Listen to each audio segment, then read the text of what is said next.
สบายดีทุกคนตอนนี้พิงกี้อยู่ที่เมืองเฟืองเนาะมื้อนี้พิงกี้พาทุกคนมานั่งกินข้าวสูบวิวบรรยากาศในมื้อวันพักผ่อนเราจะมานั่งพักแค่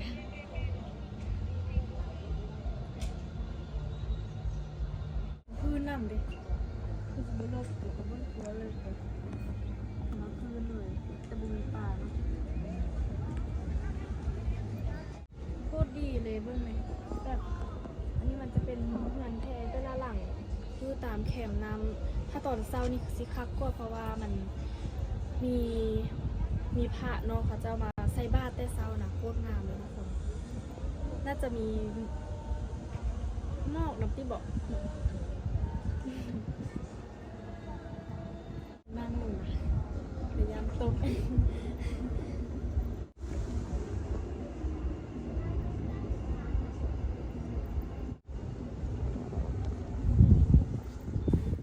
หลังจากที่เฮายังรอเบิ่งบรรยากาศแคมป์น้ำเรียบร้อยแล้วเนาะเฮาก็จะมากินข้าวสวยต่อเลยเฮาเดินทางจากเวียงจันทร์ตั้งแต่เช้า 10 โมงมาฮอดนี่กะ1 โมง 2 โมงแล้วเนาะทุกคนโคตรหิวข้าวเลยพอบอกว่าหิวข้าวแล้วก็มากินข้าวหลายๆแบบนี้แบบมันจึงแซ่บขนาดมาฮอดปุ๊บแล้วเฮาก็ได้แบบขี่รถเลาะซอกบอนกินข้าวอยู่เฮือนแพที่จริงเขาว่าจะลองเหือแพกินข้าวแล้วเนาะแต่ว่ามันซอกบ่อนยากเกินทุกคนบางทีเหือนแพบางอันเนาะมันให้ซื้ออาหารเองตามแคมป์นำหั่นน่ะแต่ว่าเฮาอยากได้แบบว่าเหือนแพที่มีอาหารพร้อมอาหารตามสั่งหั่นน่ะมันจึงแบบสะดวกสบายกว่าเนาะเป็นแบบนั้นเฮาก็เลยแบบว่าบ่กินดีกว่าแบบนั้นเฮาก็เลยแบบมานั่งกินอยู่ที่โรงแรมดาวเหนือซึ่งเป็นโรงแรมที่ใหญ่แล้วก็หรูหราแฮงมีอาหารตามสั่งโคตรหลายอันนี้เฮาสั่งมาเป็นปลาอีหยังสักอย่างนี่แหละทุกคนเมนูมันซื้อไว้หยังก็บ่ฮู้เนาะแต่ว่าโคตรแซ่บเลยอันนี้ก็คือลาบหมูอันนี้เขาเจ้าใส่หอมมาบักหลายๆเนาะสำหรับคนที่มากินหอมหัวสิงไข่ขิงอีหยังประมาณนี้มันมีครบเลย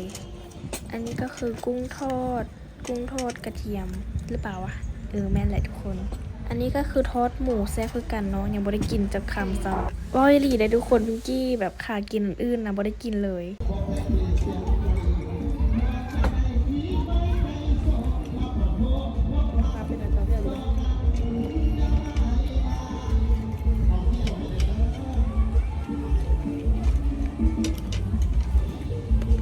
แต่มันสายมักมวนเนาะ สายมักเซลเลย เราจะเสิร์ฟอาหารก็มาจบได้มาแล้ว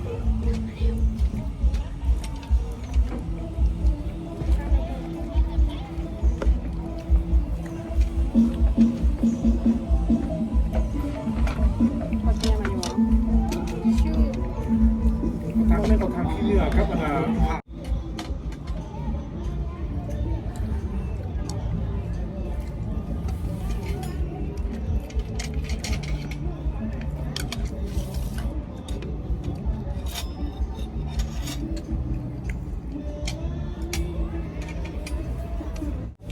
เจ้าไม่ได้ห้องเพลงเป็นเจ้าเปิดเพลง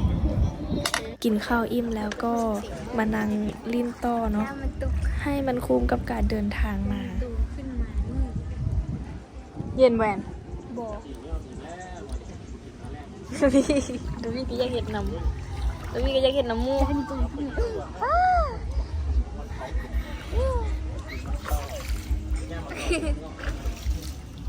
เย็นแม่เย็นบ่พี่คักบ่คักเด้อเต็ม10ให้เท่าไหร่บ่คักบ่เหลือ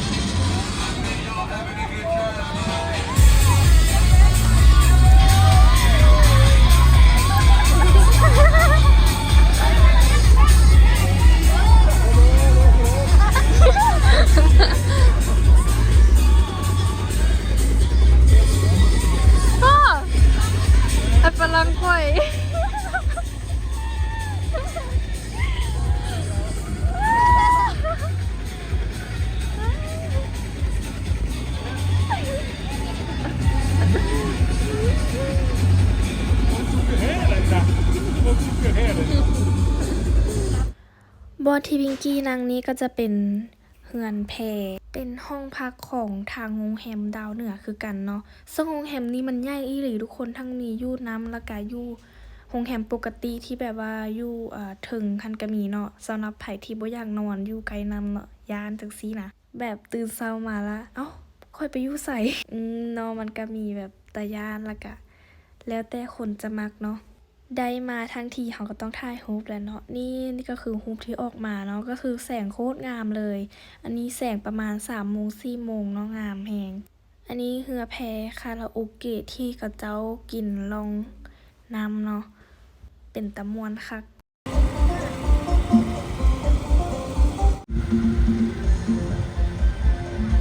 ต้องมีอ่ะ พี่จีนี่พี่วงอยู่นะ งาม มาซื้อไห่มาไม่ซื้อไห่ยังไปไหม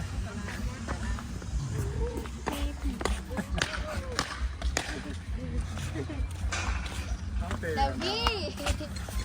ออกมาอาชีพอุ้ยทำไมงดงามเลยก็จะให้ งามขนาดนี้เลยนะ ก็มีคนงามด้วยยิ่งมืดแค่ที งามอยู่ปรับแสงเอากล่องงามบ่หรือพิงกี้งาม ก็งาม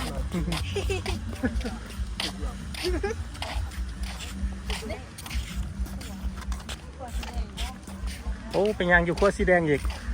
ไปให้แอนเดี๋ยวนี้ หรือว่าเอาเงินก่อนเอาเงินเขียวไปเขียวมาใจดีผมคือเอาเงินขี่ไปแค่ที่บ้านเรา ไม่ใช่เองก็ได้ เห็นอยู่ข้างหลังพิงกี้บอนั่นก็คือเขาเจ้าจะสร้างอีกเนาะคือแบบโรงแรมนี่หากับเปิดติดบ่ทุกคนยังไม่ไหม้อยู่เลย อันนี้ก็มีขัวข้ามไปอีกฝั่งเนาะของแฮมเพิ่นโคตรงามเลยแบบเบิดคำสิเว้านะความงามคนต้องได้มาอีหลีเนาะสำหรับใครที่มาปีใหม่และบ่ฮู้จะไปเที่ยวไสแนะนำมาเที่ยวที่โรงแรมดาวเหนือเลยเด้ออยู่ที่เมืองเฟืองไปทุกคนจบทริปแล้วเดี๋ยวเราก็จะกลับไปเวียงแล้วเนาะบ๊ายบาย